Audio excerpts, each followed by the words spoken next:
Welcome to Golden Storytime. Today's story is about a young woman who lost everything but found a strength she never knew she had. Stay with me till the end. The golden lesson will surprise you. In a quiet village lived Aisha, a kind-hearted girl who dreamed of becoming a teacher. Every morning, she walked to the small school, teaching children under a tree because they had no classroom. One day, a storm destroyed the tree where she taught. The children had nowhere to study. Villagers said, "It's hopeless. No one will help us." Aisha tried everything. She wrote letters to officials, sold handmade crafts, even taught children in her tiny home. But help never came.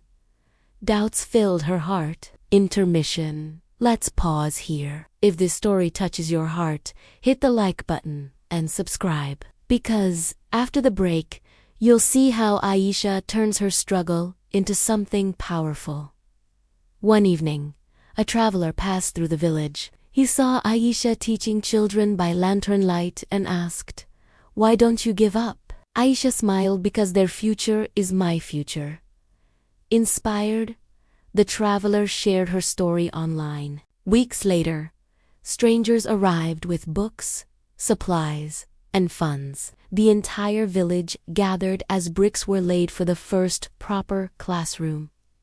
Tears filled Aisha's eyes. The school stood tall, not because of money, but because of her unshakable will. Children now studied with pride, and Aisha became the teacher she always dreamed to be. Aisha's story teaches us, even when the world says no, your persistence can build a future. What lesson did you take from her journey? Share your thoughts in the comments below. And don't forget to like, share, and subscribe for more Golden Storytime. Once upon a time, in a village in India, there lived a young woman named Aisha. Despite all the hardships life threw at her, Aisha had a dream. She wanted to become a teacher. But there was one big problem. She didn't have a classroom. Aisha used to teach children under a tree near her home. The children would sit around her and she would teach them whatever little she knew. Even though it wasn't much, the children loved her. They loved listening to stories about magical lands and faraway adventures. It made their day, and Aisha felt very happy about that. One day, a terrible storm hit the village. It rained cats and dogs. The wind was so strong it uprooted trees and destroyed houses. When the sun came out again, the village looked like a war zone. Everyone was crying. They had lost their homes, their farms, their tools, everything. But Aisha saw something that made her heart sink. The tree under which she had been teaching the children had also fallen. She walked up to it, touched its trunk, and closed her eyes for a moment. This tree had been more than just a meeting point for her and the kids. It was her connection to the world, a symbol of hope, a promise of a better future. And now it was gone. When Aisha opened her eyes, she saw the worried faces of the children staring back at her. They were scared. One of the girls started crying. "What will we do now?" Aisha asked one of the boys. Their innocent question echoed the turmoil in Aisha's heart. "I don't know," she replied sadly. Aisha went to the village chief and told him how she had been teaching the children, and asked if he could help her find a new spot under another tree. The village chief was a kind man. He understood how important education was for the children. But right now, everyone needed a place to stay, food to eat, and work to do. There was nothing anyone could do about her request, so he apologized and sent her on her way. Aisha went back to the children and told them they would have to wait a bit longer until she found a new fig. The children understood, but they were getting older, and they couldn't keep playing around all day.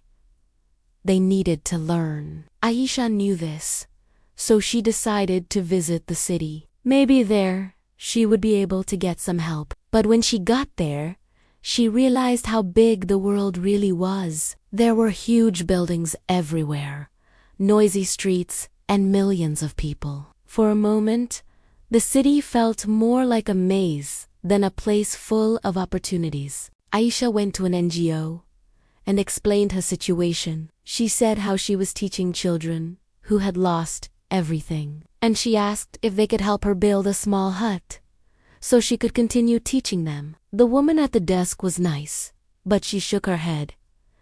"Sorry, we can't help you," she said. "You see, we already have several projects running, and we don't have enough money to start a new one." Disappointed but determined, Aisha left the NGO.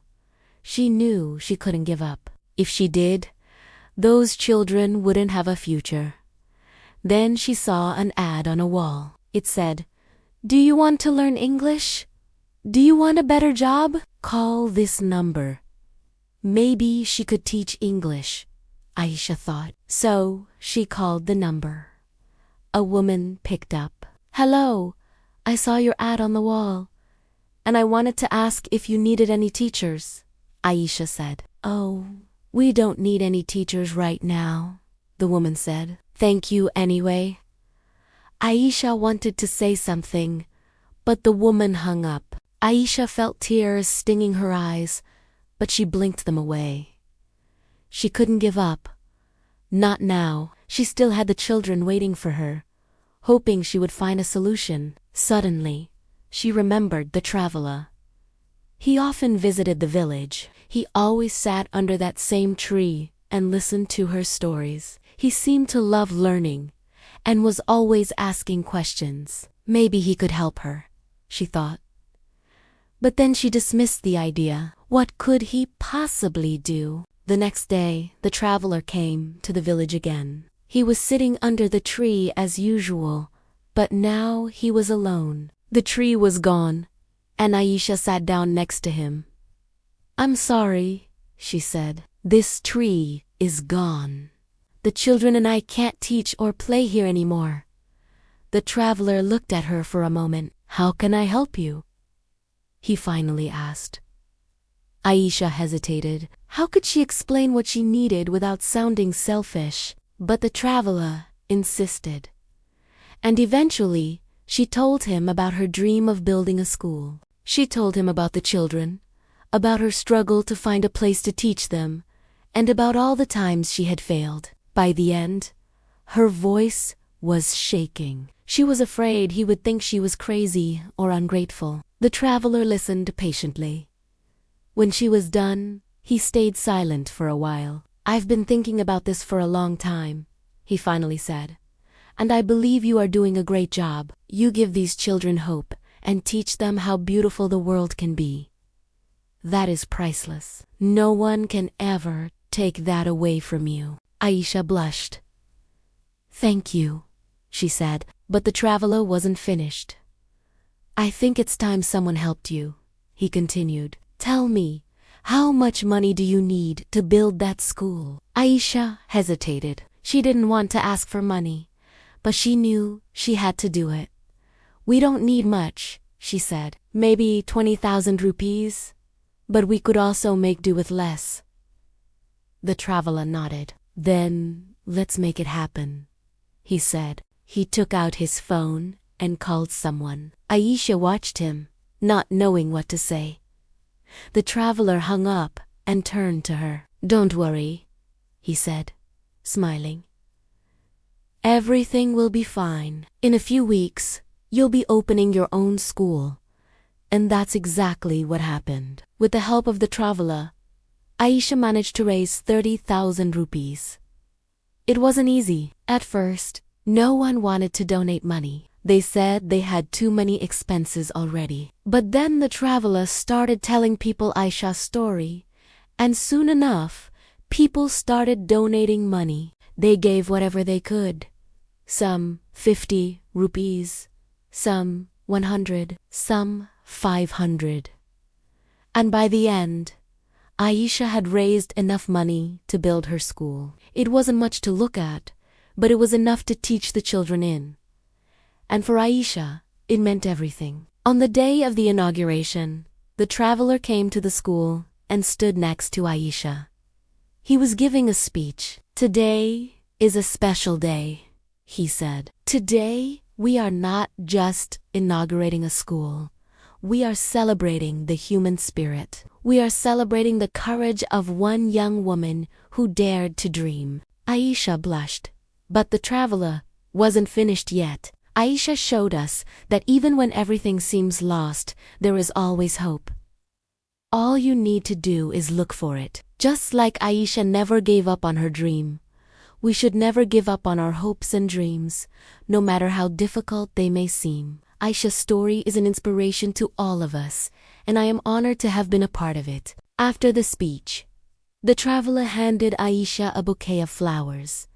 Everyone clapped and cheered, but Aisha's eyes were searching for one person in particular. The woman from the NGO. Aisha had seen her in the crowd, and she couldn't help but feel a sense of triumph. She had proven that one person's determination can change many lives. As the celebration continued, Aisha couldn't help but smile. She had come a long way, and she knew that her journey was far from over. She had so much more to learn, so much more to teach, and so much more to inspire. And as she looked at the happy faces of the children around her, she knew that she was exactly where she was supposed to be. This is the golden story.